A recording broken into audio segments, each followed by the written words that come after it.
We'll be. Oh, wow.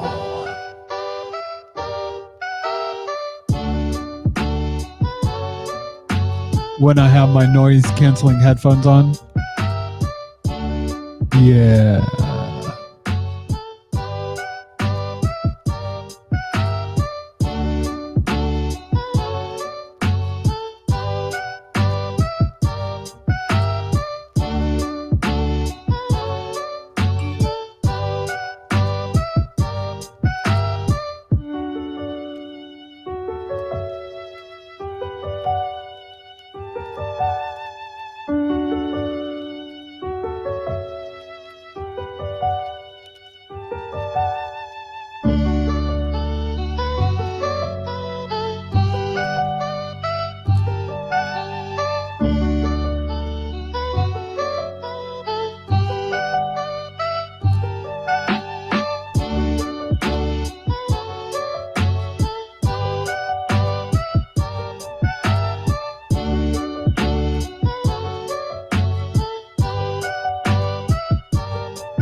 Hello, everyone.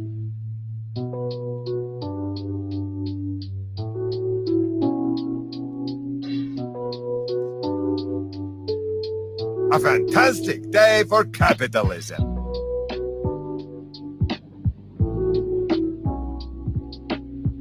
Screw you guys, I'm going home.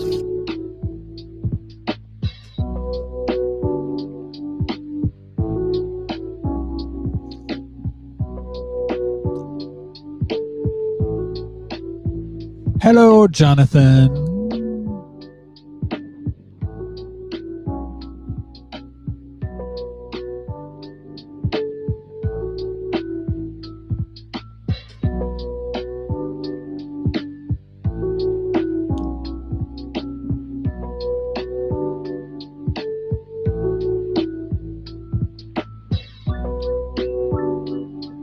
You're listening to The Tea Party, part of the Trans FM radio network.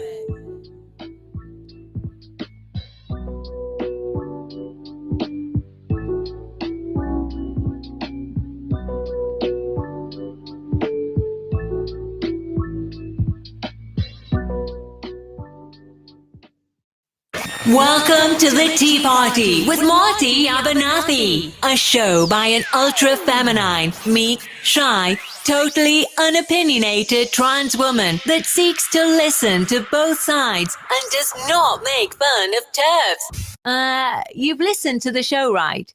You still want me to say this? Okay. Here's your host, Marty Abernathy. Okay, I'm just gonna be real honest with you tonight. I don't got jack shit.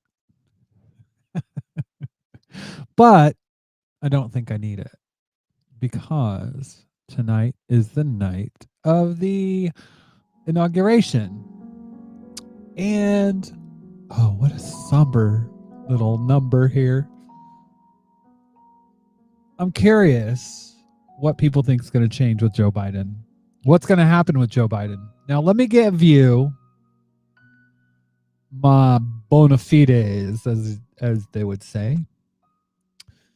I was a delegate for Barack Obama in 2008. I was on his LGBT and policy steering committee that year. I was a delegate from Indiana as well. I forget the year, but I did predict that Donald Trump would beat Hillary Clinton in 2016. And I talked a lot. You can go back through my Twitter account, and I said, it's going to be close. And it was. I think I have a pretty good idea of how politics goes with, as far as Joe Biden goes, and Barack Obama, and I've had a pretty good track record that way. And honestly, I think, oh boy, this is kind of depressing. We need something a little better than this. I tend to think that it's going to depend on, I was going to say the Congress, but the Republicans are going to do exactly the same thing that they did with Obama, which is nothing. That is, they're going to obfuscate. They're going to basically say, fuck you. We're not going to pass anything. Biden has 2 years to pass legislation that's going to increase his off-year election numbers. And that has to be pretty significant. If it isn't, then he'll lose either the House or the Senate, and he'll be fucked. He'll spend his time, and even as it is now, you have Democrats like Joe Manchin from West Virginia that is essentially a Dino. He's not going to vote with Joe Biden a lot of the time. He is a conservative Democrat. By the way, you can't have Tea Party without tea. This is salted caramel tea. God, this sounds like I'm in a waterfall somewhere. This is free, so I can't complain too much, but I definitely think that It's a matter of, will Joe Biden? God, I seriously need to play another album. Let's try this.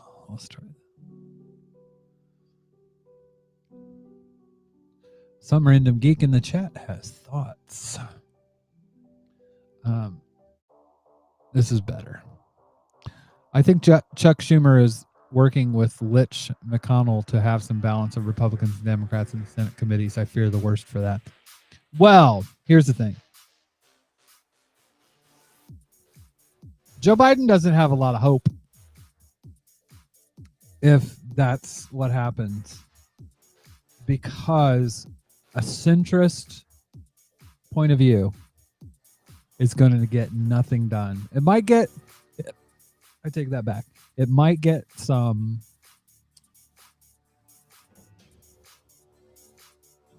I like this music better.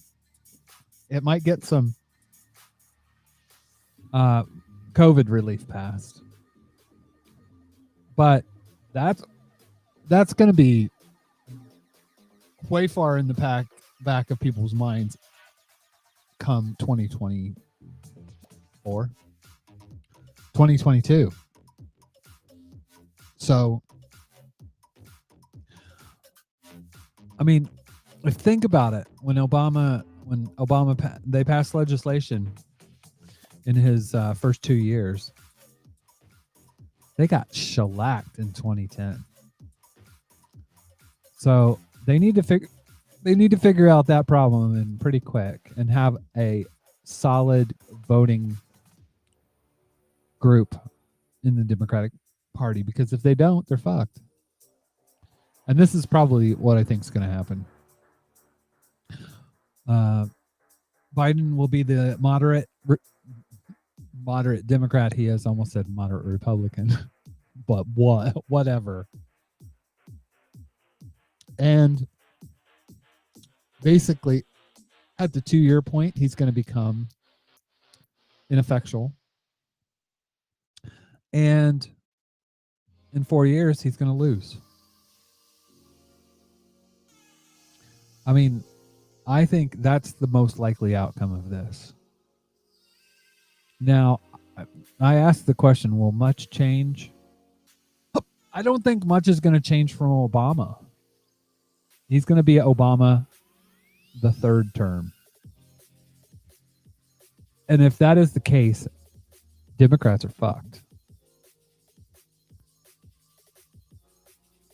Because, I mean, even if they can impeach Trump is a symptom of the problem.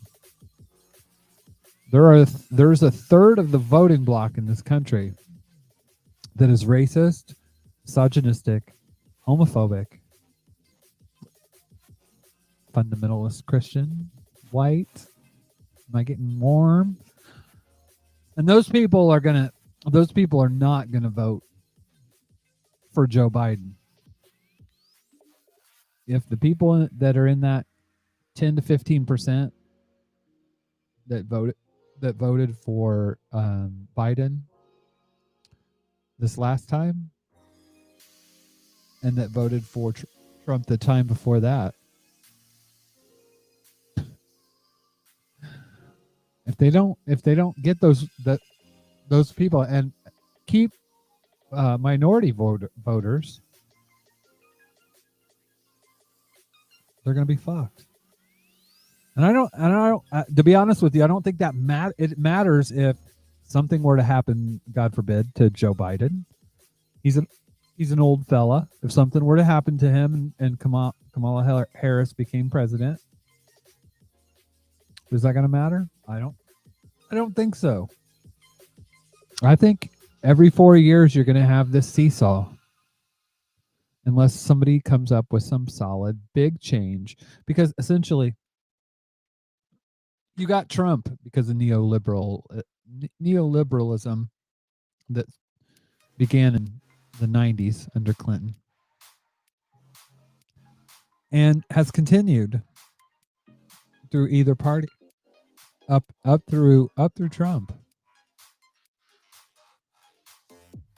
what I find interesting is the fact that the economy and the stock market have broken apart from each other, because the stock market can just be going gangbusters.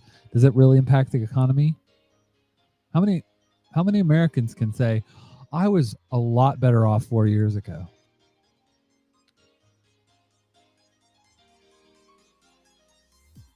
I I don't think that's been the case for a long time.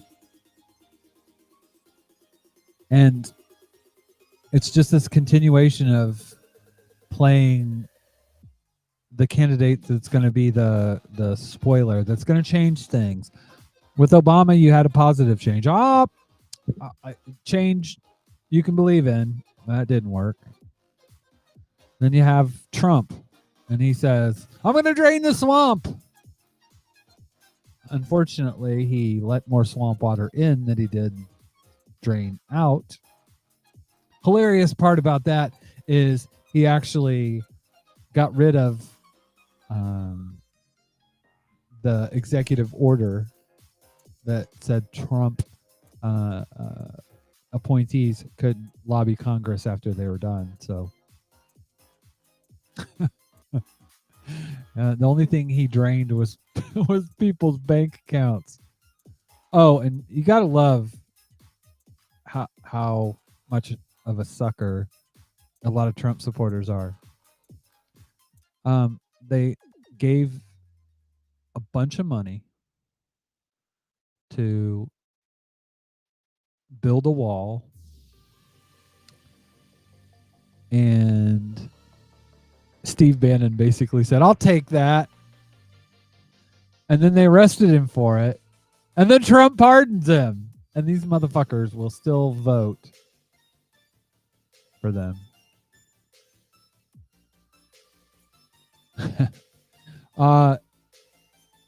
Some random geek says, Trump drained the swamp to mine it for the worst bits of it. Well, here's the thing with that. I agree. But it's kind of like straining a turd. The only thing that's left over is the shit. Straining a toilet bowl. That's it. The only thing that's left over is the shit. So yeah. Anyways, that's kind of I think things will be better for trans people under this administration. I think there are a lot of social policies, and this is where it gets interesting, because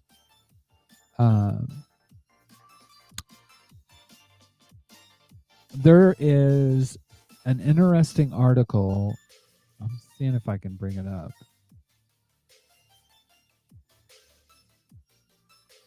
Because and this is kind of the belief that I had when it came to Obama. I thought he was a really good president for trans people, for LGBT people. But if you lived in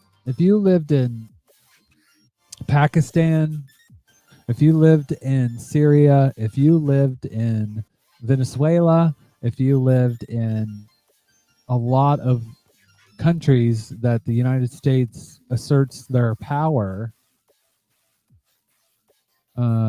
it would be he wouldn't be good for you. I mean, and the thing about the gains that were won under Obama for LGBT people, especially for trans people, most of them had to do with they were executive orders. They weren't things that are solid. The next administration comes in and says, nope, sorry about that. Fuck you. I mean, one of the things that Congress needs to do is pass an INDA type, Employment Non-Discrimination Act type bill that will help LGBT people from being discriminated against. And I hope that happens. What I find interesting though. It's the national security stuff that I really am concerned with.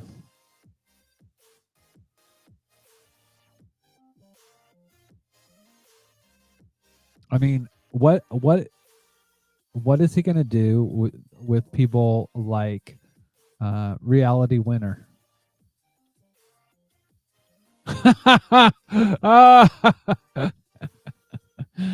SWX78 says, Marty, we can't have it all.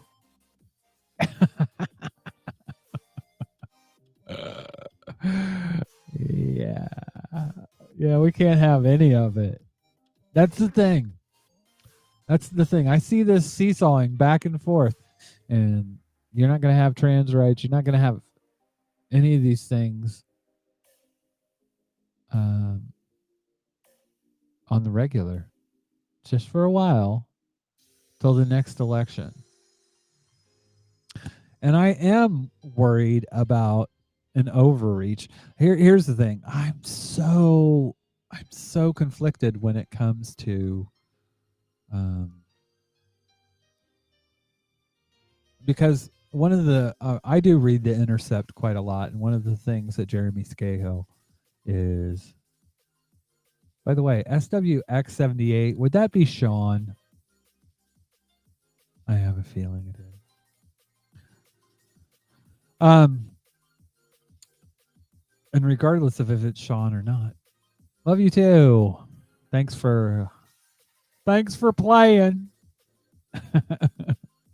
But yes, so I think that those things that are done during the Biden administration will be good for LGBT people, but if it isn't put into law, it's not going to last. And what's going to happen when, just like with 9/11, you have people using security to try and pass legislation that silences free speech, dissent, whatever. I mean, I think y'all, if you've listened, yeah, I knew it was Sean. Thank you, Sean. Happy inauguration day for you. It's not. It's what is it? It's Wednesday here in the UK.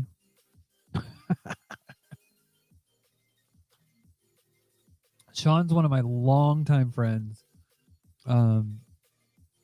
who lived in the coolest apartment in Washington D.C. It was down like, and he had an IKEA desk that was really cool. Yeah, I've known him since the Washington D.C. days. That was 2000 and goddamn 3, I think. Yeah, 2003. I'm so old. He lived in the nice part. He lived in the gay part. God, I forget what the neighborhood was, but it was a really gay neighborhood in Washington, D.C. And AKA since the time the dinosaurs roamed the earth. Hey now, Nick, 2003, you were 11. I think. So dinosaurs roamed the earth in 2011, apparently. But I didn't live there. I lived in Oxon Hill, Maryland, which is really close to DC. But yeah, it was an amazing time. What was really interesting was at the time, Sean said, "Yeah, but you skipped out on us." Yeah, because you guys had that fucking shooter going around randomly shooting people off the interstate. It was actually ended up being 2 people, actually. That was an interesting time. But yeah, so anyways, welcome, Sean. I have a long history of doing radio, or video or internet talk show, whatever you want to call this thing. The Tea Party originated in Washington, D.C., or in Oxon Hill, Maryland, if you want to be. The border of Washington, D.C., it was about half a mile away. But I got to, when I was going to work, I'd go, I think it's called L'Enfant Plaza, and take a train from there. And it was close. I would walk by Congress every weekend. And it was a magical time, and it was a sad time at the same time. It was weird. I'm definitely glad. I've moved on since those days, but yeah. So, anyways, are things gonna change for the long term? I don't think so. I honestly think that you're not going to get much from this administration, but it's going to be a hell of a lot more than especially for minority voters, than you would get from Trump. But I think Trump's going to be an issue, and those people that were empowered during Trump are still going to be an issue.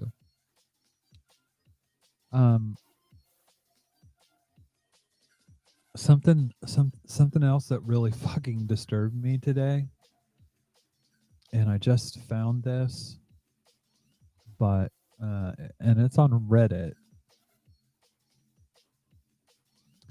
Basically, let's see if I can find it.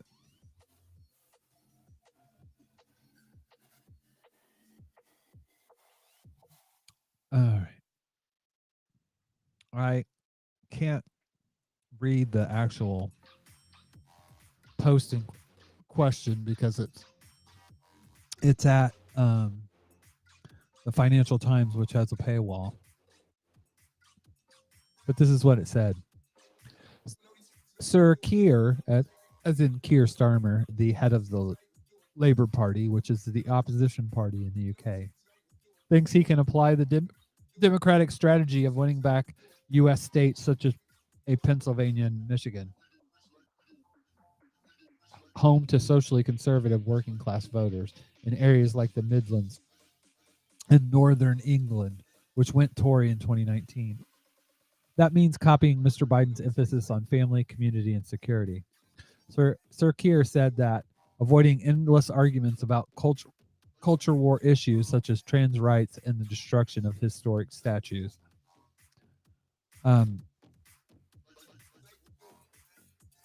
First of all, Biden didn't. That's not accurate synopsis of how Joe Biden won.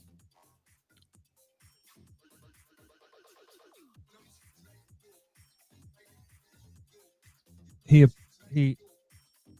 did get those folks.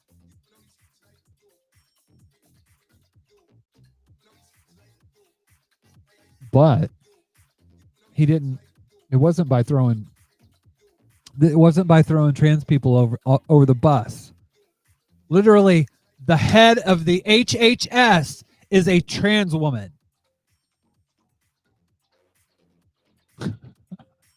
Yeah, Keir, that's a real winning strategy there, you dick. Anyways, I thought that was really fucking hilarious and sad because he's wrong. And this person wrote a letter to their constituent. I mean, to their MP, which is Angela Rayner. And it's a fucking disaster. But I believe this is going to be their strategy. It's going to fail. And I don't know why Labor can't get their own fucking strategy.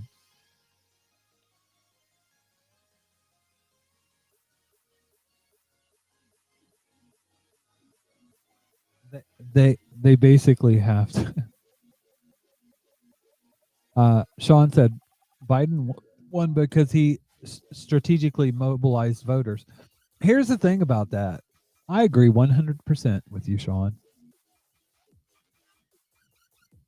And as I've said before to many of the people that listen to the show, the reason Bernie Sanders lost in the primaries was because he didn't pay attention to the people that actually vote Democratic.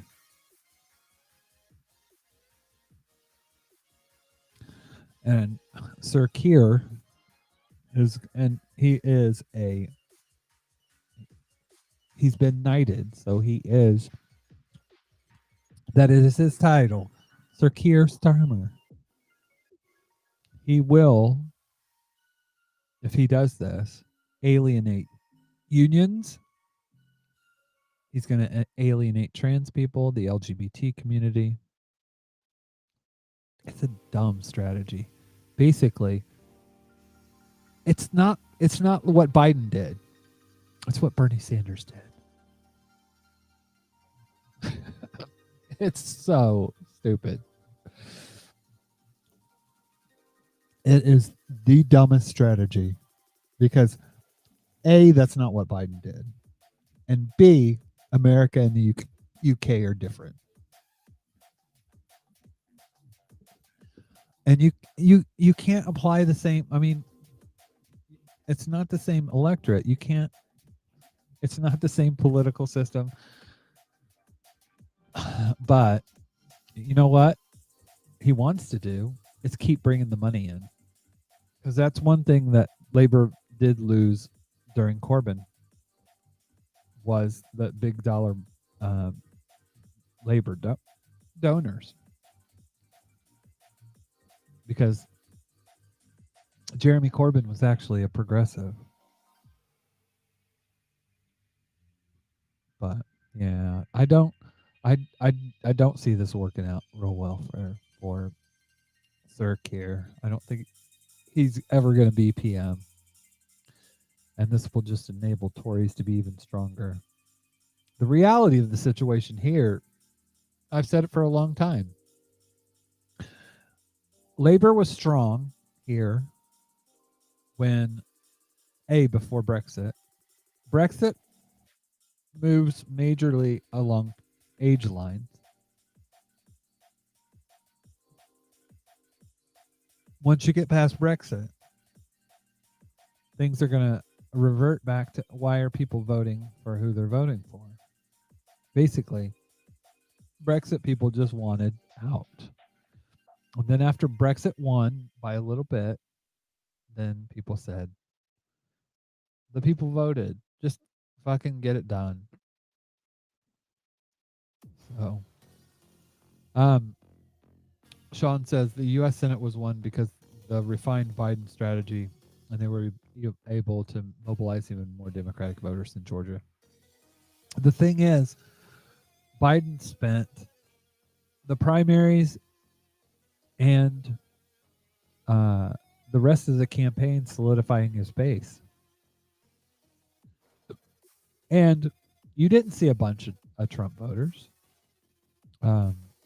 Trump-like voters in the Democratic Party. There aren't Biden trains, but there doesn't need to be, because Trump had the lowest approval rating of any exiting president since I don't know when. Even lower than George Bush. That guy started 2 wars. 9/11 happened on his watch, and he crashed the world economy. I don't know how much you can fuck things up and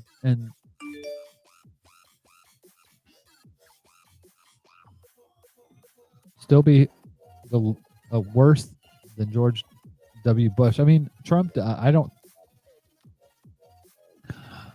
This is hashtag facts, but people aren't going to like this. But George Bush was a worse president than Donald Trump.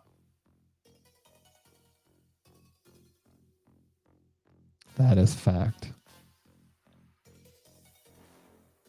In every way.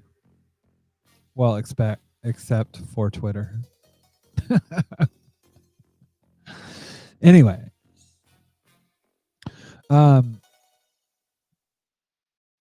But like I said, and the thing is, one of the good things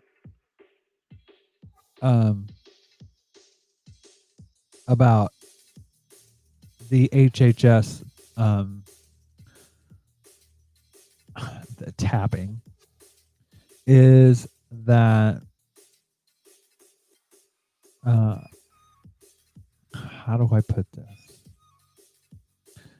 The person that Joe Biden tapped as the head of the HHS, which is Health and Human Services,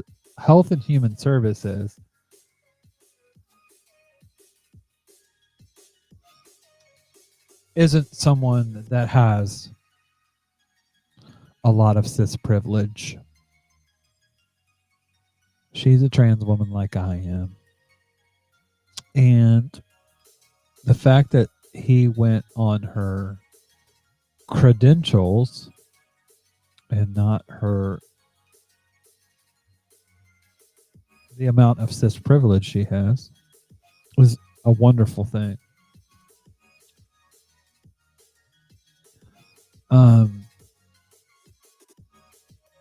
Because I mean there are so many things regarding the Obama era HHS contraceptive mandate. Levin in 2017 called it immoral and unethical to allow religious exemptions to the mandate. Woohoo!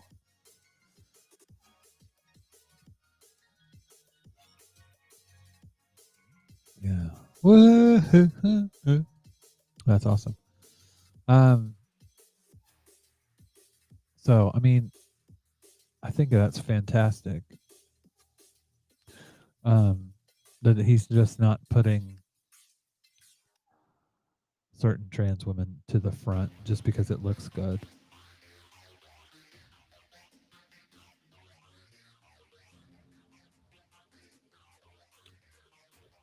This is from the National Catholic Register.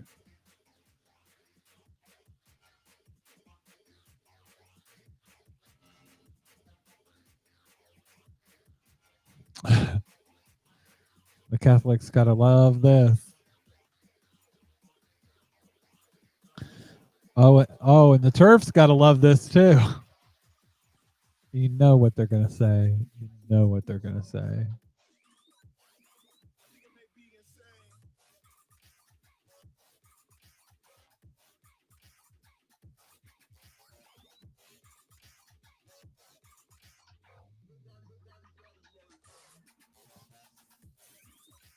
Yeah, and Sean says she knows how to do her job, period. And that's all that should count. That's all that should count.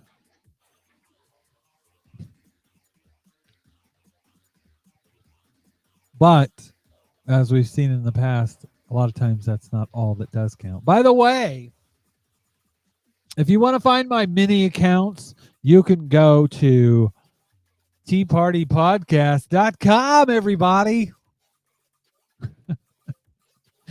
And you can find everything. You can support the show with the Patreon membership, like Jonathan. And then you can actually be on a members only podcast that we're going to do next month. And there'll be two of us instead of, well, there'll be three of us if you decide to become a supporting member of the Tea Party. Right now, we got some weak tea. Well, I take that back. Jonathan's not weak. But, yeah, it would help. with the cost of doing this, if you enjoy it, give me a cup of coffee or tea. Just give me a cup of tea a month.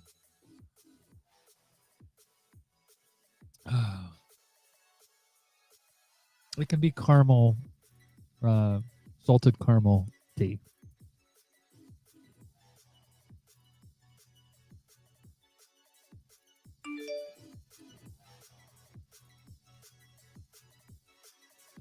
Anywho, I found that really fucking interesting how badly labor is going to get fucked. Oh, I didn't find it funny. I don't find it funny because I don't like living under the Tory rule. But the only way that that's ever going to fucking change is if the Labor Party, because in when Brexit happened, basically, when Brexit happened, especially, but I believe it was in 2015, Labour didn't support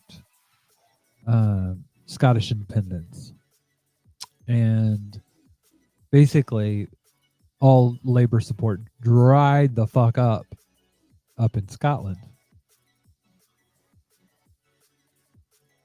So basically what you ended up having was an SNP, which is the Scottish National Party, surge. And now I believe they have 75 seats. I believe they won 50 to 75 seats. But anyways, and they've won more since. So Labour has lost a lot of seats, and they're not going to get those back. So the only way that they're going to be in power is if they share power. And one of the things that really pissed me off with Corbyn is he said he would never form a coalition government. And I think that was a huge mistake. And I think it's going to be Keir Starmer's mistake too. Can't just win in England and think that you're going to rule the nation. But he can probably get money that way. And that's, at the end of the day, that's what the problem is. Money in politics. Money in politics. Whether it be in the UK or in the USA. Because it's a fact. Since 1970, people's living wage hasn't increased hardly any as compared with the rate of inflation, while the rich get richer. And they don't want to invest that money in anything. And they're paying less and less tax, so the burden goes more and more on the earners. The people in this country, in the UK, they're getting fucked. Especially the people that make about 45,000 to 80,000, because they pay 45% in taxes. To be honest with you, I don't pay a lot more than what I paid in the United States. Similar. Because I don't make 45K. But once you hit that 45K, you're paying 40 or 45% of your income to the government. And you're going to continue to have, I mean, those people aren't going to vote against, most of them are not going to vote against their own self-interest. So, anyways. Yeah, it's interesting to watch from a distance, but it's not fun to watch when people are suffering. Especially when it's a pandemic. So, anyways, y'all are pretty quiet, so.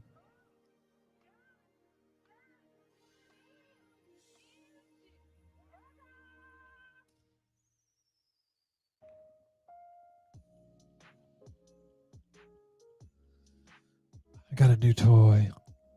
That was the second most disgusting fluid I've ever had in my eye.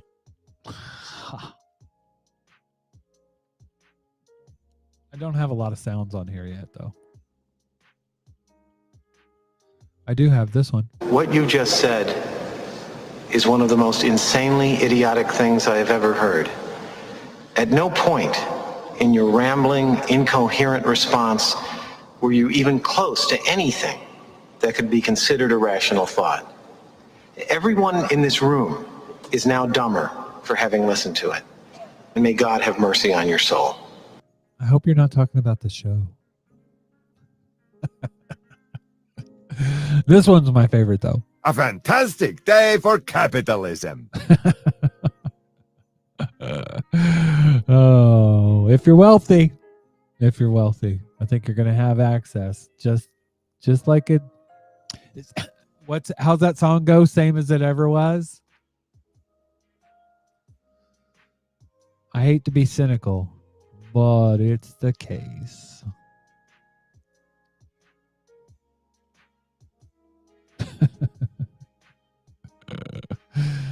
Oh dear.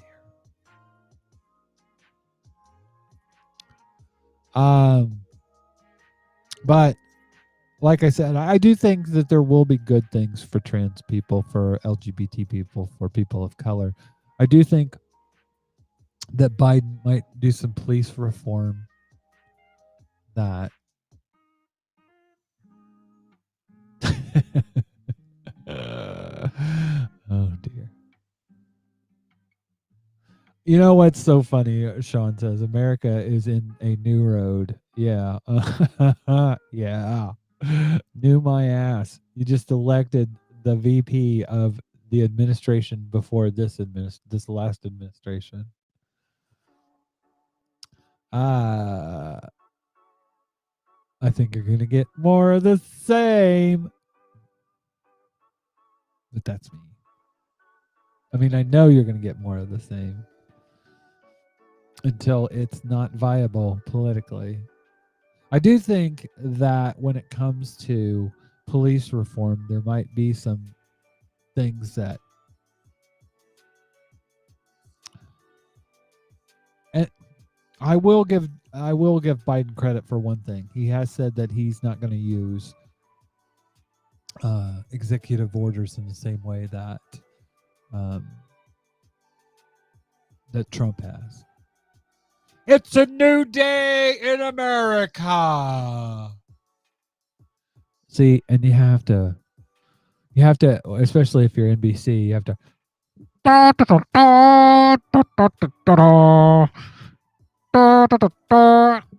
It's like Star Spangled Orgasm.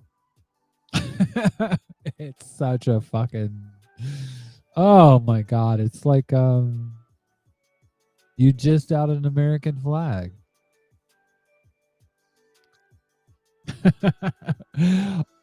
Sean says, and we will bring you back, Marty. America will welcome you. No thanks. I like having health care that's free. Sean, we don't talk about that.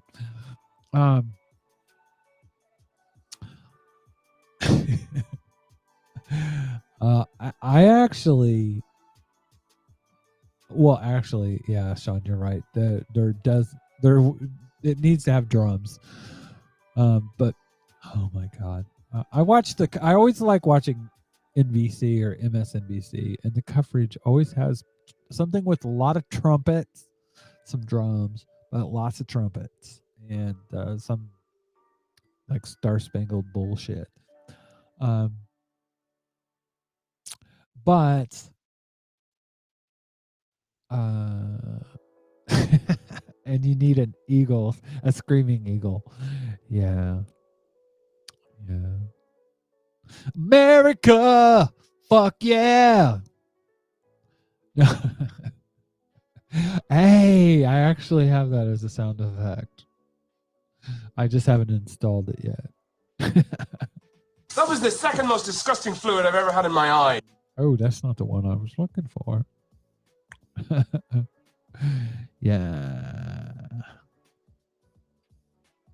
So, it's to me, it's going to be one of those things that we'll just have to watch. But,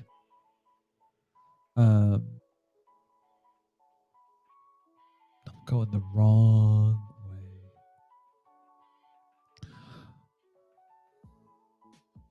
Oh, what I was going to say is Trump. I missed the entire Trump presidency. I left in June of 2016. So I could come back and say I never lived under Trump. But in reality, the entire world did. Which is sad. But, and that's probably the biggest lesson that I've had from living here is that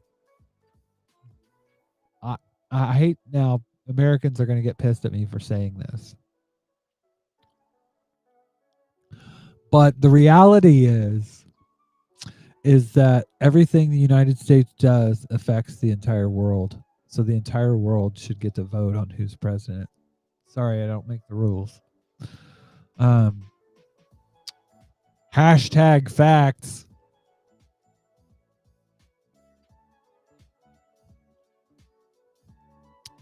Yeah.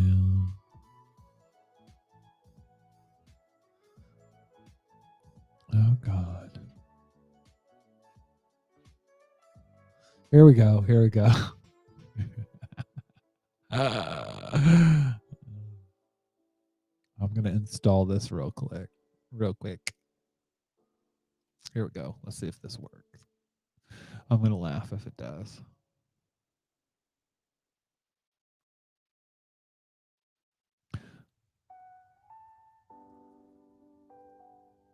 You are fake news. Oh, no. Wow, what an asshole! That didn't work.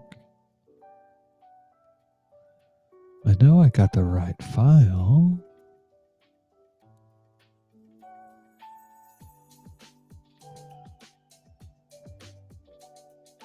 Bam.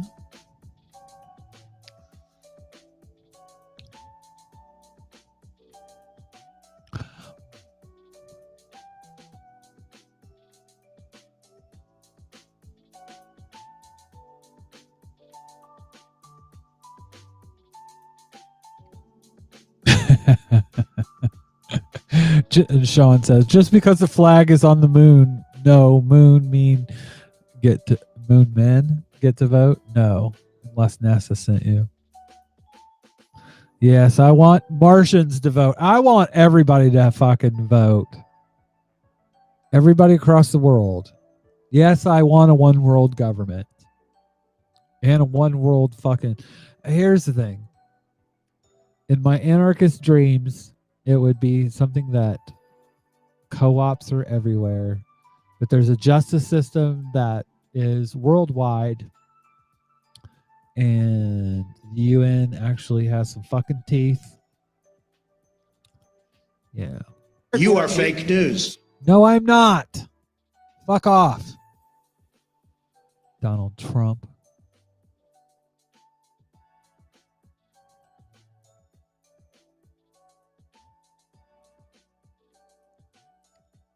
I have a feeling that isn't playing because of the file type, maybe? Fuck yeah! Fuck yeah! Because that's the file. It was a little loud.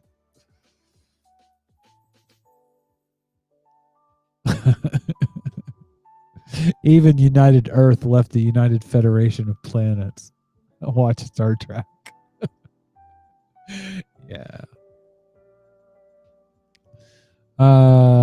Groundhog 2010 says Kiwis definitely have that issue. Then again, we did ban U.S. nuclear warships from our waters. Thank you, Jesus. Oh, because you smart.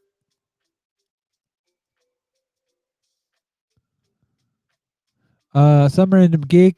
Awesome point. I mean, if the U.S. bombs the Middle East as much as it does and will, I think the Middle East should be able to vote in the U.S. elections. Touche.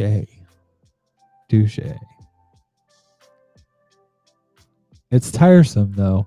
I mean, Sean says that was a mistake. A mistake that we make every time.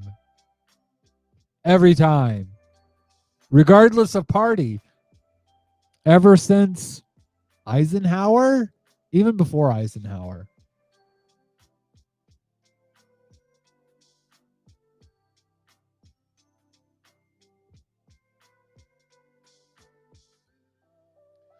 I didn't know you liked rugby, Sean. Rugby is actually a watchable sport. I'm going to say something the Brits aren't going to like. Unlike football, which over here is soccer.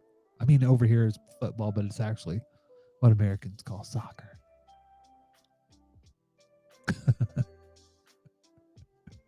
It's the worst game to watch. I swear to God, it's the most boring sport.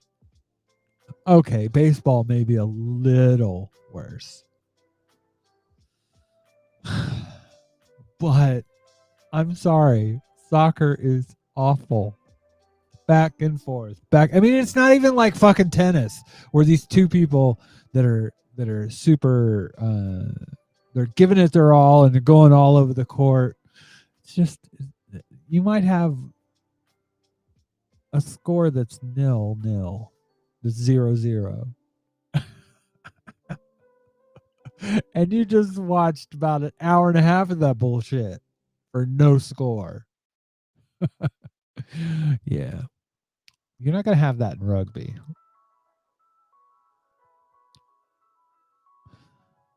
Yeah, so anyways. That's my soccer take. No, Nicholas, golf is the gayest sport in the world, by the way. I just wanted to say that. With some of the most homophobic people in it.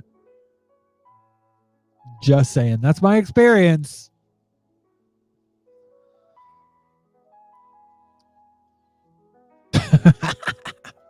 Sean says Middle East can petition to join the U.S. The trial would it had to become a territory. Then we would steal everything from it and not let it become a state. Puerto Rico, are you listening?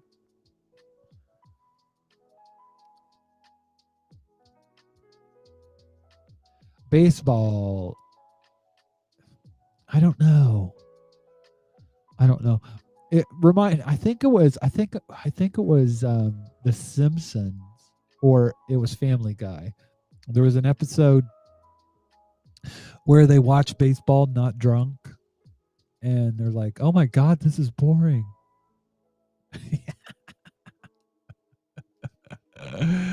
Sean says I'm an American because I don't like soccer. No, because I like action. That's why. That's why.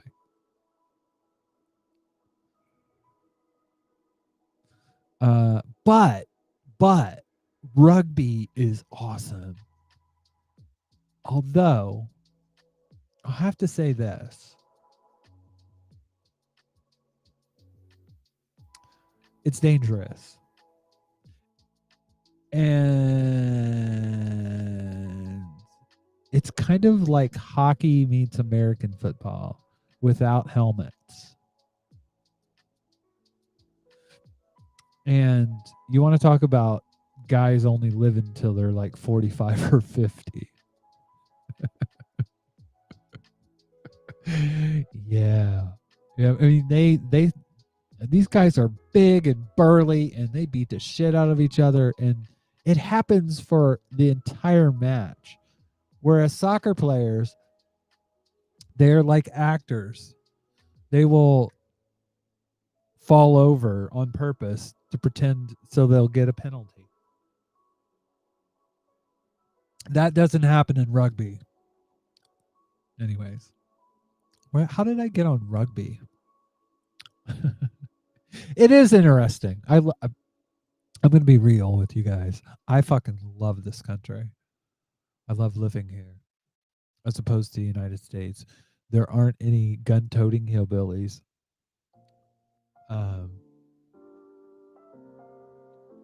There are people that are the equivalent of rednecks, but they aren't the majority, and they sure as hell don't hold power. People here are polite. Even when they're being rude, they're polite, which is the oddest thing. Sean, now you're talking about yourself. Sean says playing rugby is foreplay. It was in Washington, D.C.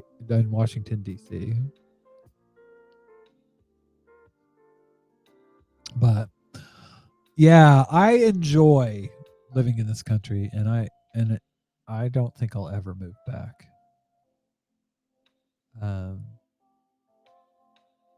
Just because I'll be honest with you. I mean, I liked living in DC and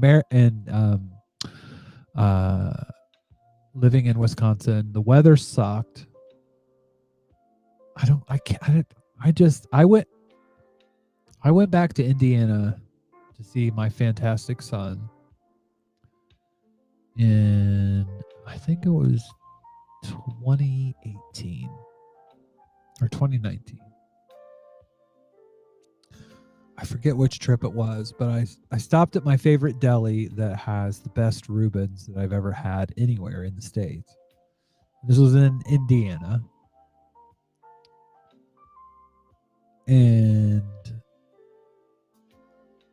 like, I literally went into this deli, and it has a reputation around Indianapolis because it's right next to Eli Lilly, which is a pretty big pharmaceutical company. And this deli's been around since the 1950s. And I went in there and I was getting my food and everything. And I think it was on, it wasn't, I didn't catch him on Facebook, but I was doing a Facebook Live, and this guy said, "Oh, those damn," and he worked there. He had like a white smock on, but it was like he was on break or something. And he's like, "Oh, these he didn't say trannies, transvestites and blacks." He said the transvestites and blacks. Very fucking loud.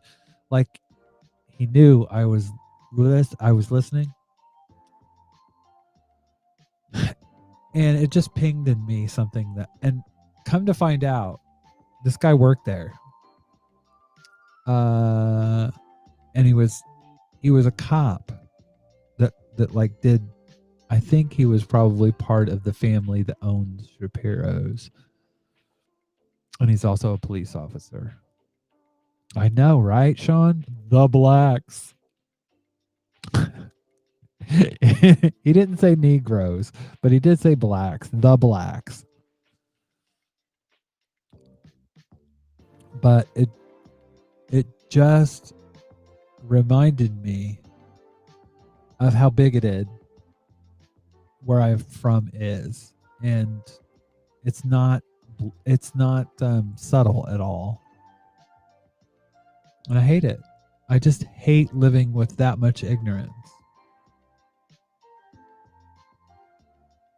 Because what is it that trans people do that offend these people so much?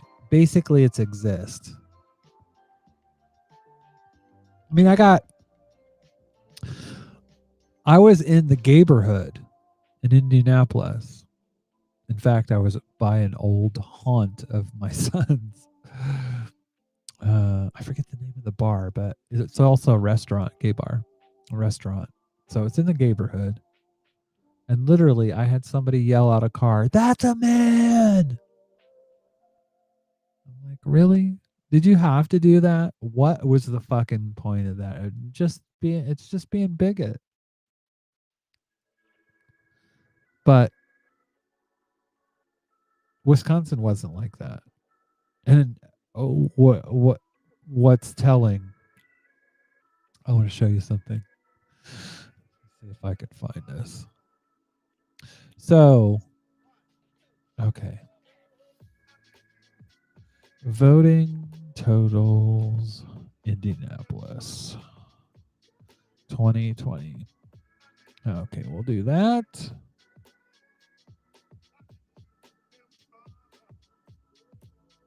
And then we'll do voting totals Dane County, which is Madison, Wisconsin.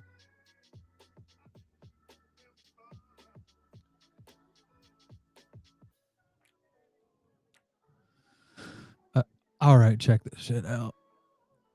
So, in Indianapolis,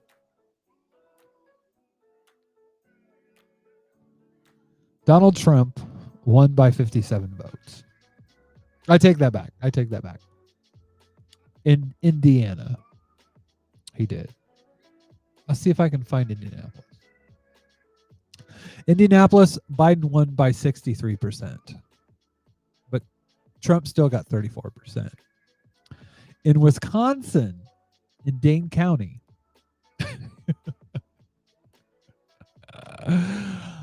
Joseph Biden got 75 fucking percent. 75%. I used to joke and say that Madison was the Democratic Republic of Wisconsin.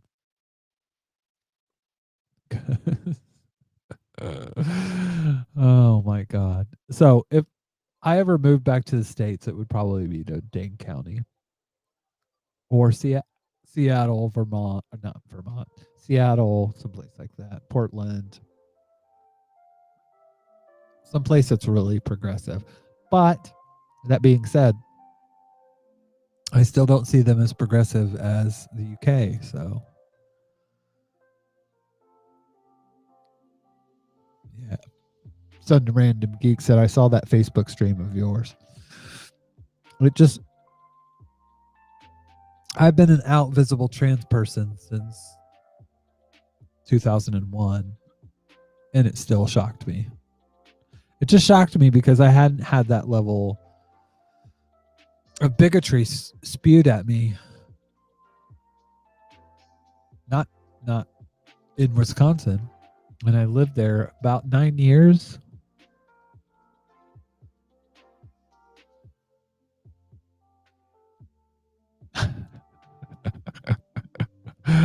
Yeah, Sean. Yeah, exactly. I just, it was shocking to me. And the thing is, Indianapolis is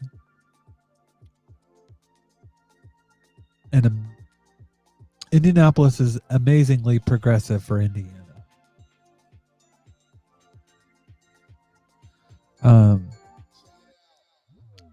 But it doesn't compare to Madison, and Madison doesn't compare to the UK. I had a friend that worked for a tech company over here, and I was like, why don't you and your partner move to America? Because you could make so much more money. And she's like, why would I do that? I've got family here, and if I lose my job, I've got job protection. I've got health care. If I lose it in America, I'm fucked. Yeah, Sean. That it's funny. By the way, Sean, what is SWX 78? Because Sean used to be Phoenix PHX 78 back in the Christian Grantham days. Christian Grantham and I, Christian is probably my mentor in doing all this.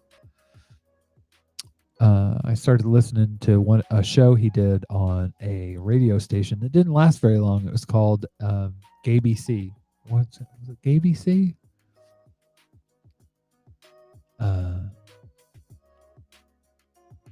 And Christian did one of the funniest shows, and it was the kind of show that I always wanted to do.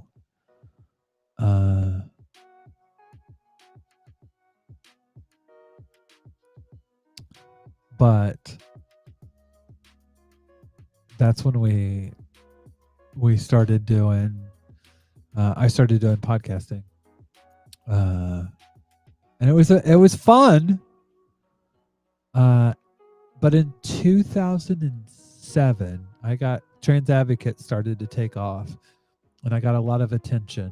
And I was also doing a funny podcast with one of my friends, Rebecca Nay, and it was called Tranny Wreck Raw, and it was so, like, today I would probably be banned definitely from YouTube, probably Twitter, but it was very raunchy comedy. And I had to make a decision on whether I wanted to do comedy or politics, because I couldn't do Tranny Wreck and be a delegate for Obama. That kind of politicking just you couldn't overlap them. Let's put it that way. But I don't want to go back to doing that kind of comedy, because I also had a podcast at the time. It was called the Fat Tranny Circus. Again, you cannot use that word unless you're trans. Yes, I mean you. And fat. I was fat. I still am semi-fat. Like semi, or is that semi-skimmed? That was dumb. Sean says CG needs a podcast. Oh my God. I had so many funny and fun times with Christian.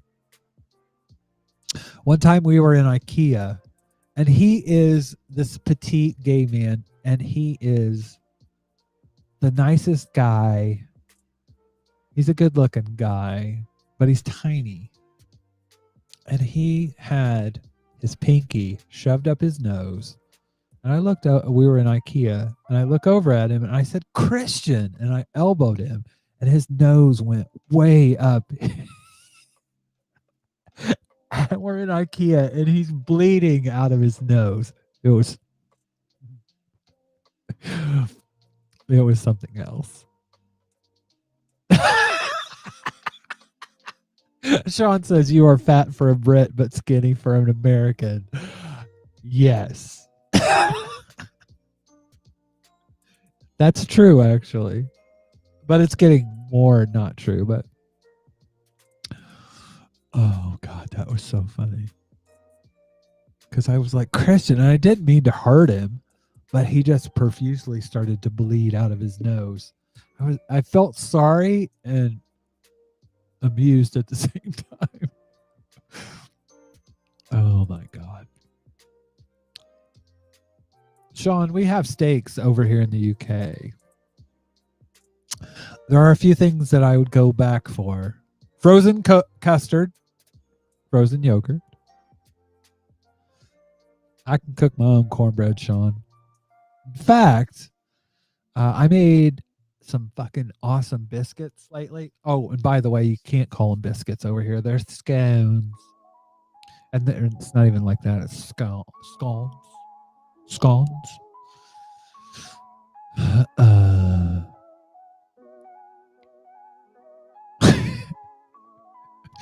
One of my favorite TikTokers, by the way, posted something said that British people don't drink milk.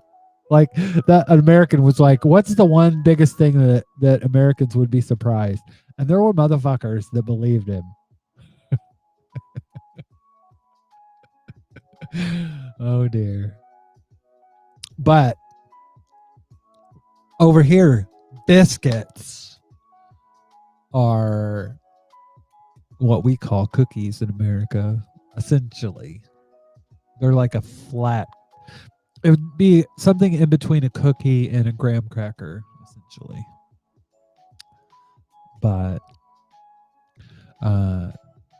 biscuits over here are basically cold, or scones are basically cold biscuits.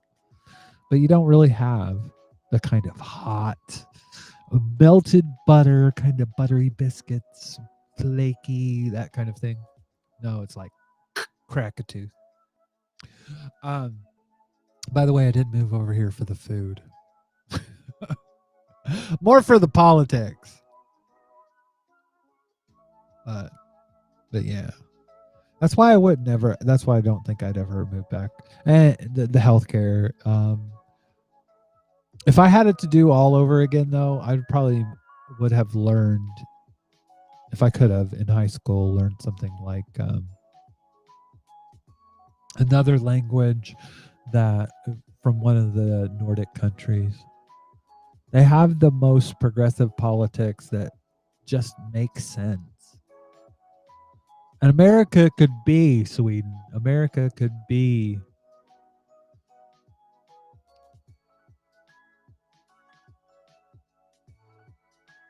these. I mean, America has the most money of any country in the world. And they have the benefit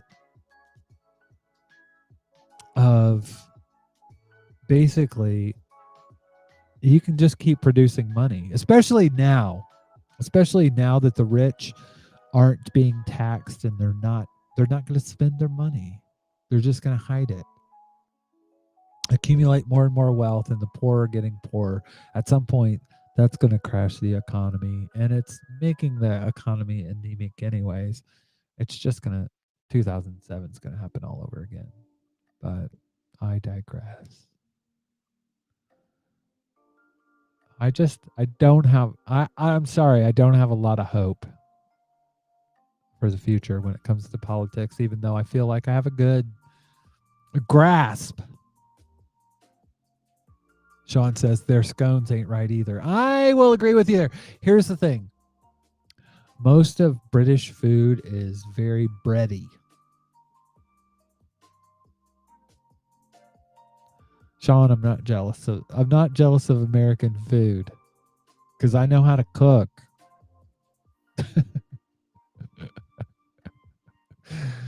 Oh, that's going to be the quote of the night. You're fat for a Brit, but skinny for an American. Oh, God.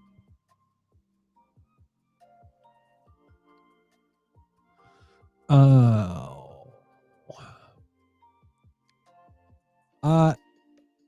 Sean, I took a pay cut to come to this country. That's how much I despised America.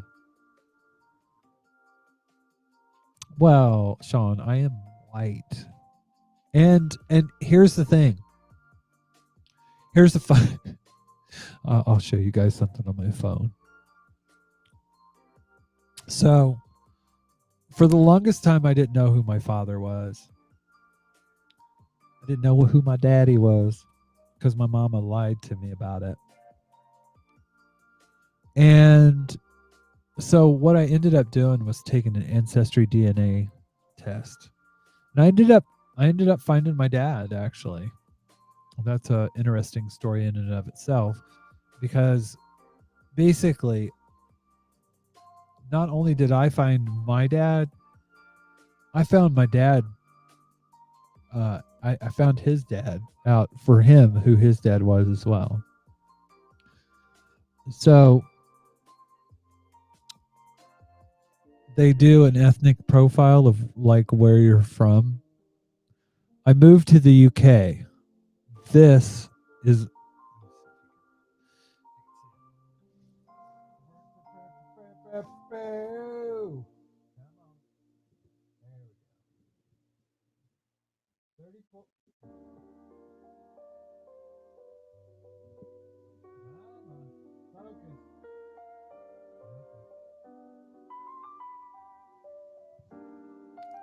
my ethnicity. 34% Scottish, 33% England and northwestern Europe, 15% Wales, 14% Irish, 3% Germanic Europe, 1% Norway. Oh my God. How fucking, like, it's like I came home to my genetic pool. It's funny.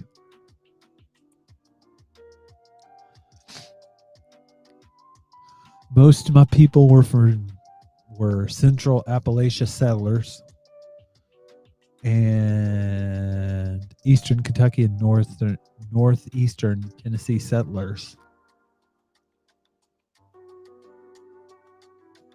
But I do think it's funny. It's like, I'm back, baby. Where my family is. Come on. Focus. It doesn't like me now. Now I look more white than I am. That's really white.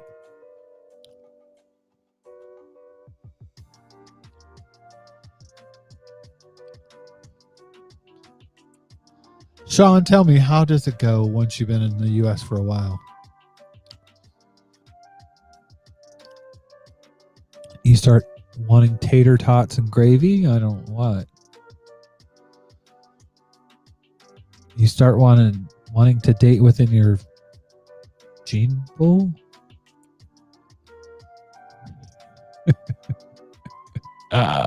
Did I say that? That was the second most disgusting fluid I've ever had in my eye. That's not the one I wanted, but, you know, it'll work. Sally Hemings. Oh, my God. I have a story about that.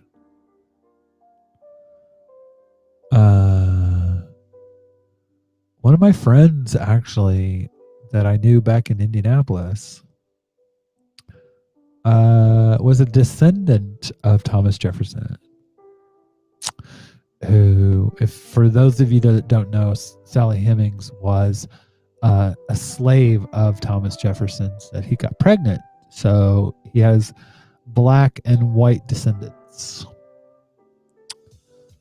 Because he was a slave-owning piece of shit. That's one thing that most people don't realize. Well, most people don't experience in their life. And it's something that I would like to have a sit down with a bunch of my black friends and kind of work on some of this shit, because I believe my experience, my grandfather was a Klansman. I can't say that I wasn't ever racist. I can't say I'm not racist, because I know that I was born into racism. And I know that I've had to work my entire life just to rid myself of the bigotry that was born into me. And I find it in the weirdest fucking places. I find it in places like, I was sitting there thinking one day, I was like, because one of my friends who is trans and black, she was telling me how she felt like invisible because she was fat. She used to be a young black trans woman that had a lot of cis privilege, and she still had cis privilege, but she had it in a way where she wasn't as young and attractive as she had been, because basically when you are fat, you're invisible. And to a certain extent, I used it as a shield for many years. But she expressed that to me, and in my mind, I had this bit that Eddie Murphy did way back in one of his first videos where he was talking about fat black women. and the difference between fat black women and fat white women. And at first I was like, that can't be racist. Eddie Murphy said it. Then I got to thinking about it and I was like, it's not racist for him to say that. It is sexist for him to say that because he's not a woman. But it is racist for me to think that's funny. And on some extent, it's racist for me to take that in and see black women as less sensitive than white women. And I hurt my friend's feelings. I hurt my friend's feelings when that happened. But it was like, I felt like I'd done all this work to unpack my own racism. And here is a fucking chunk of it. And also, one of the things that got me about that bit, I was like, why did it get popular? Why was that kind of humor funny back then?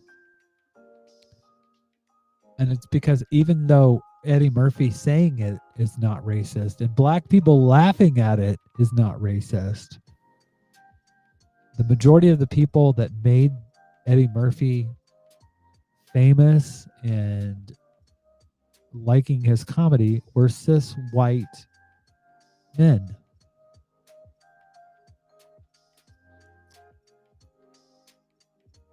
So racism drove the popularity of him and of that kind of bit, that kind of comedy. So anyways, it's just pulling that stuff apart for me. I feel like it's impossible to be born into American society and not be racist if you're white. I think it's impossible. Now, you can there's a difference between being overtly racist and being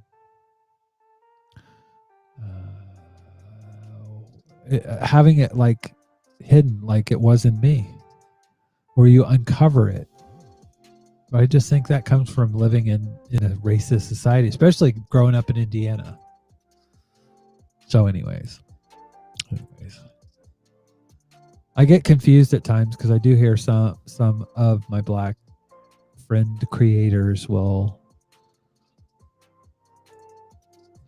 argue about that, but I'm just like,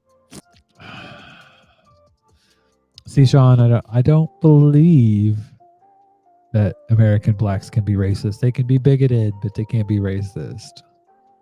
Because racism is prejudice plus power. And black people don't have any power over white people's lives.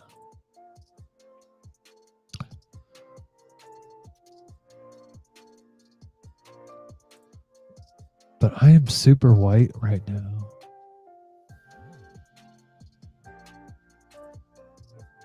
I just gotta say that.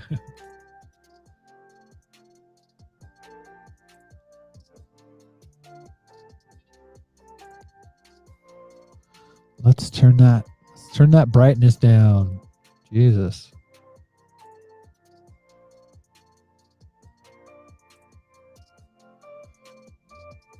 Lord, let's see. Exposure. Oh. No, I don't want auto.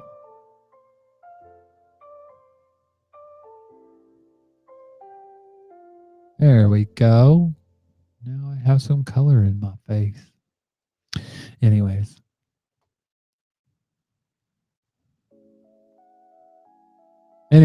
I just kind of went along. I went down that rabbit hole myself to kind of,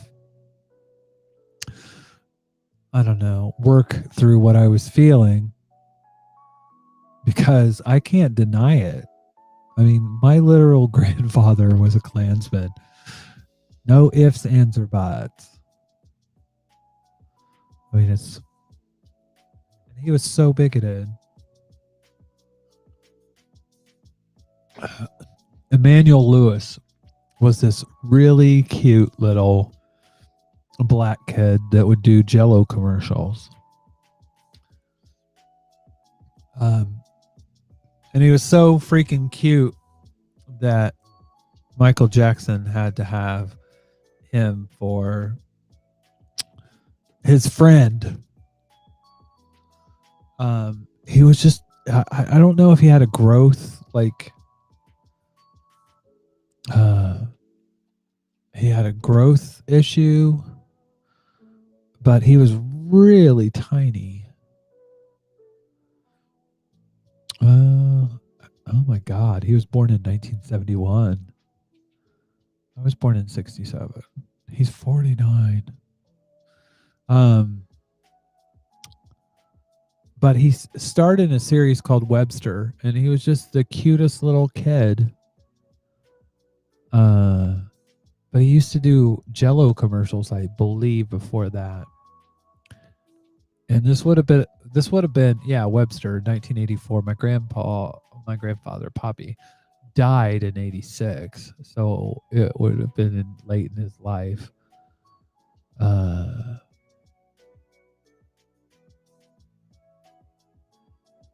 It doesn't say if he had. His height only changed 6 inches since his childhood appearances in Webster, making him relatively short. He has no known condition that would explain his height, that's interesting. But anyways, but he was just the cutest little kid, and my grandfather, if he saw him on television, he would literally shut off the TV. He'd say that effing so and so.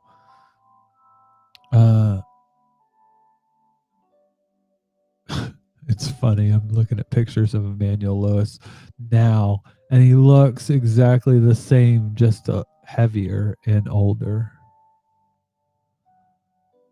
And not a lot heavier.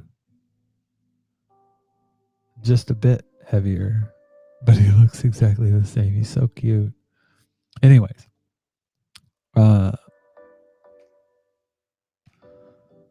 but Sean says bigotry and racism cuts you off for so much. You know, that is so fucking true. I think when I was in high school, and I actually had 2 friends, James Edwards, God rest his soul. I don't believe in God, but may he rest in power, because James died of HIV back when people didn't discuss it. And James was gay, which was amazing, because he and Hannah Brown were the 2 black people that most influenced me as far as making me realize how awful my family was. Well, I literally, before I met Hannah, and I am embarrassed to say this, but it was the truth, I thought all black people were chicken eating, watermelon eating, welfare queens that drove Cadillacs, because that's what and it's fucking embarrassing, but it was the truth. I didn't think black people worked. I literally thought all black people were on welfare. I literally asked that it was either Hannah or James. And when I realized how fucking misled and how stupid my grandfather's Sean says he doesn't like watermelon. Well, you're in Utah, so it's probably not a big problem. I know, Sean. I know. You've never driven a Caddy. You did have a Honda, though. A black Honda. I forget what it was. It was cool. Civic, I think. It was a cool looking car. Not real good to be in Arizona, though. But I had a moment where I realized that my grandfather was an asshole. And I realized that people can be good and bad at the same fucking time. Because he was literally one of the only people in my life that ever told. I mean, to this day, I still think it's hilarious. He's the person that told me I was going to do something great with my life. One of the greatest things I've ever done was help Barack Obama become the first black president of the United States. He had, if I believed he could turn over in his grave, he would have. But he was that one person in my life that gave me a belief in myself. At the same time, he was an awful person. So I could see how, and he used to treat my grandmother like shit. He would literally abuse her. He cheated on her. I mean, it was just, he was an awful man. It just made me realize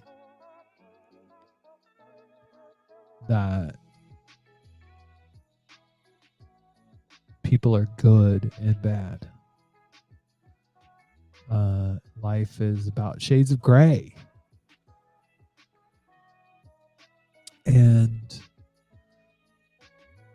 I actually email, and I'm not going to reveal the email. I've told this to my friends that I'm close to. But I was watching a show about Hitler's children, and one of the people said something similar to this. It was a Netflix special. And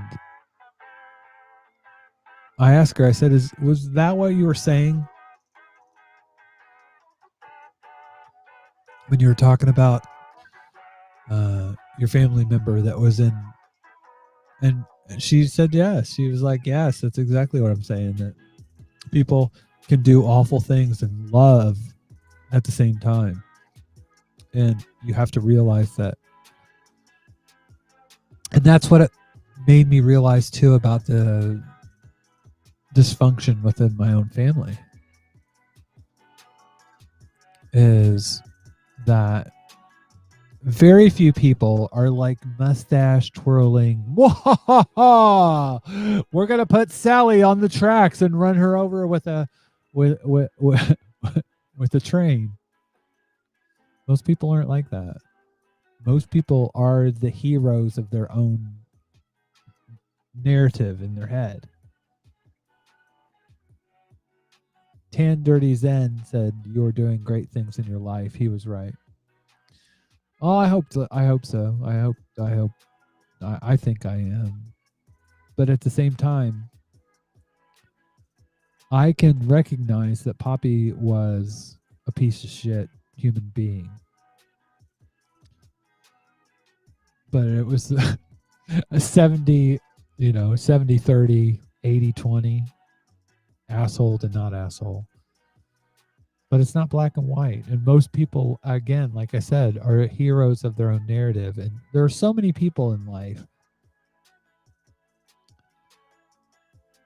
I call it, I think it was Plato that talked about an examined life. I think I am living an examined life, and I think a lot of people that don't just fall into traps, and racism is a trap. You get used when, I mean, those people in Washington, D.C. are just as used as any other group, because they aren't going to get their, there's not going to be a white ethno-state in America. It's not going to happen. America's not going to ever be a fundamentally Christian nation. It's getting more secular as it goes. I mean, there's so many different constituencies within the Republican Party alone that are never going to see their big wishes become reality.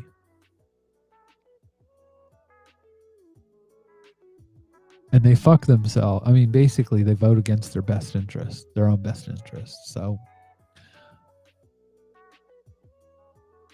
but it degrades people. Anyways,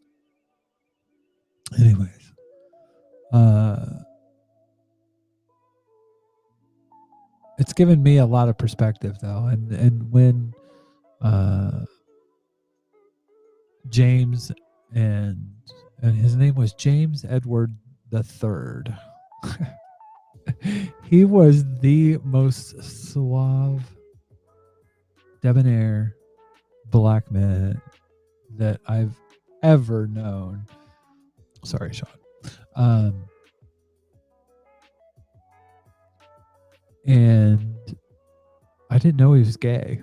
The only reason I know he was gay and that he died of HIV was that my friend Hannah actually told me that he was gay, and she realized it when they were part of the prom or homecoming court. And she said every other guy she'd ever had been around tried to tomfoolery, but he didn't. And he came out.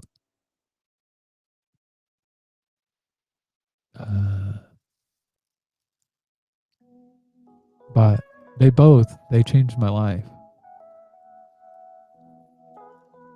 They changed my perspective on people of color.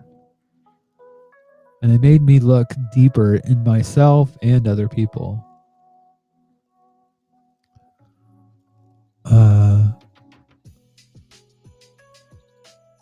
Anyways. A trip down memory lane, but yeah, that's life. Anyways, I revealed a lot more tonight than I was going to. I thought this was just going to be about Joe Biden and my great political takes, but no. But yeah, it's weird how people come into your life and leave and change your life, and they don't even know it. I mean, for the good and the bad.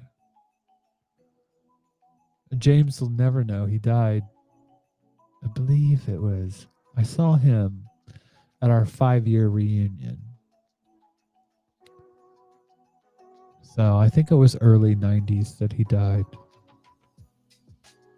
It's so weird too, because I'm bisexual.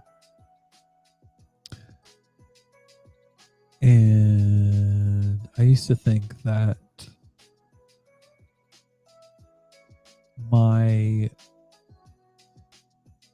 sexual orientation, if I would have been gay, I might have been more likely to get HIV.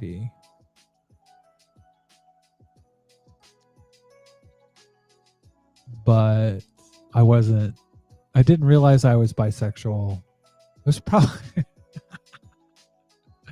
I had an idea when I started thinking Boy George was hot. Then I realized I like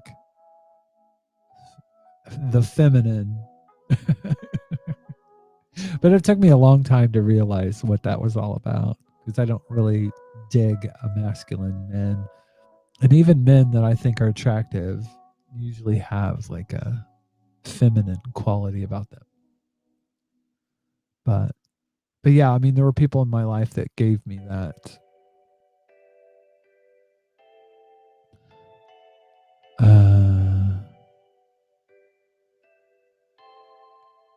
inspiration to see, and Jim Peters was probably the gay man that made me realize, not that I was bisexual, but that LGBT culture was something that interested me, because people were so loving and so I mean, when he told me he's gay, he was just like, because I was like, oh my God, I even said it. I said, you must get so much pussy. Because he was a really good looking guy. And he was like, no, honey, I don't. He's like, I am gay. And I was like, whoa. I mean, it just blew. I'd never met another gay person that I knew was gay, besides my mom. But we won't go there. The woman that said she was not gay, or that she's not gay and was in a lesbian relationship that she lied about to her kids for a decade. Stopped believing it after about the second year.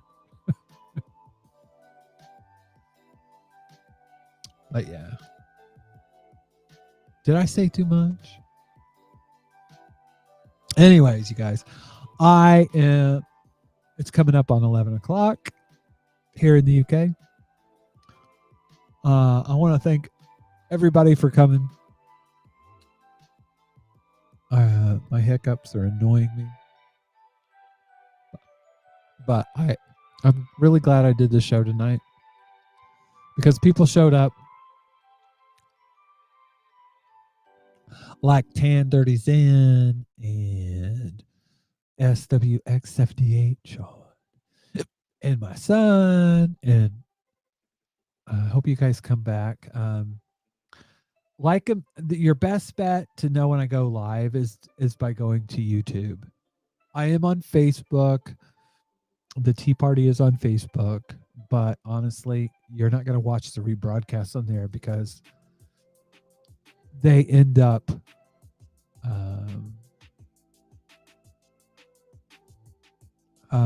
muting it because of the music, which is ridiculous. This music is from Stream Beats from Harris Heller. It is royalty free music. Doesn't cost you a dime either, and I think it's great. So he puts it out basically for anybody to use. And Facebook still says your broadcast has been muted, blah, blah, blah, blah. You have music in it that is not your own. It's like, hey, how in the fuck do you know that it's not my own? It irritates me so bad. Anyways. So mainly, if you want to see the show, if you want to get notified when we go live, go to YouTube, click the bell icon, and make sure the notifications are set to all. Anytime I go live, you'll get a notification.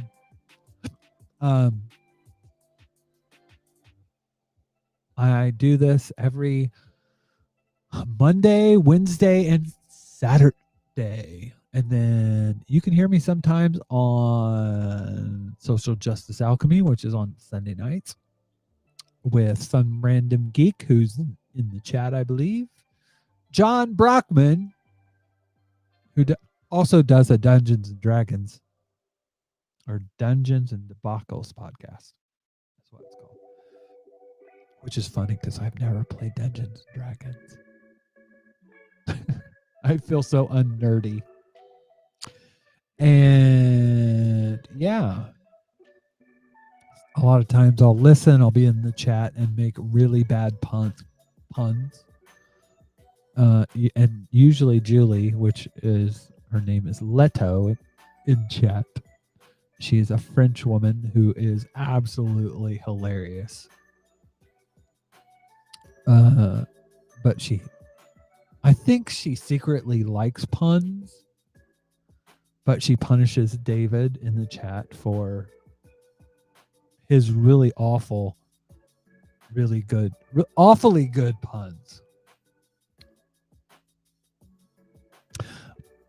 But yeah, you'll find me in there. But I do the show Monday, Wednesday, Friday, or Monday, Wednesday, Saturday And the Monday show is usually me gaming in some world of sorts. Lately, it's been Fallout 76. I'm just getting the handle on Fallout 76, so I think I'm going to be playing that for a while, but usually about 2 hours on Monday nights. If I don't work, it may be longer, but nights like tonight, I'm going to do I just said to myself, I'm going to do this show tonight because I want to talk about the election. And I want to get in the habit of doing a show. I think it's important for the quality of the show. And next time, I'm not going to fucking eat or drink anything so I don't have these goddamn hiccups because they are driving me nuts.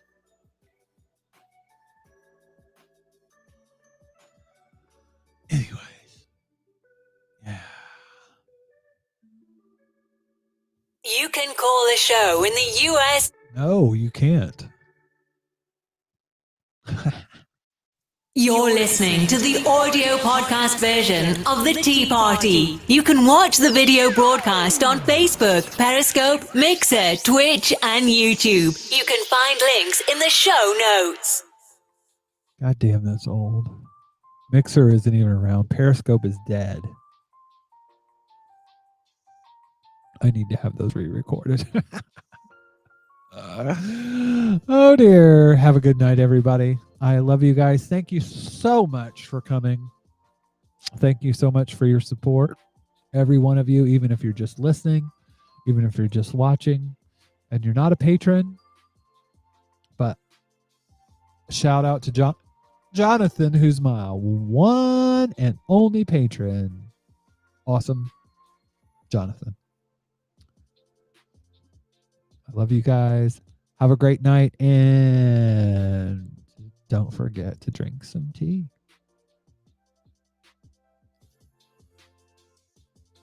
Or serve some. Have a great night.